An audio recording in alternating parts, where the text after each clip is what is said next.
भाई देखिला रानी बहुत सुंदर दिसती ना तमर पसंद होउची तो मीनाक्षी तू एमिति कोन कहूचु अरे बाबा तमे घर हम विधवा ही रहिबनी तमे घर सदबा बहु हेकी रहिबो आई मीन ए घर रा मालिक आनी देखिला ओ तमको एबे भी तू दा कहूची मीनाक्षी तू कोन कहूचु ओ तो କଥା କିଛି भी बुझी पारु अरे बाबा आलो ए मीनाक्षी आलो तो समस्त बोल पाउछंती आ समस्त आपठार अधिक बोल पाउछी हो ए मीनाक्षी ओ तो কথা रे रांची में मीनाक्षी ओ तो কথা रे रांची ना माने तमे কথা रे रांची ଯେତେବେଳେ ରୋମାଣ୍ଟିକ ସିନ୍ ହଉଛି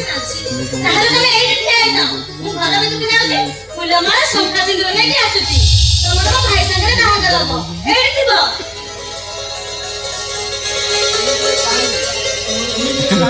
चरित्र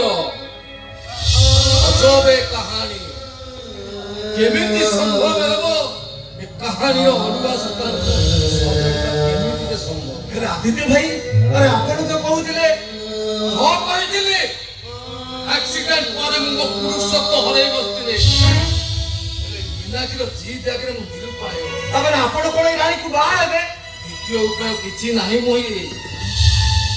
बिना जी कथरे राजी होई रानी की यदि मैरिज न करे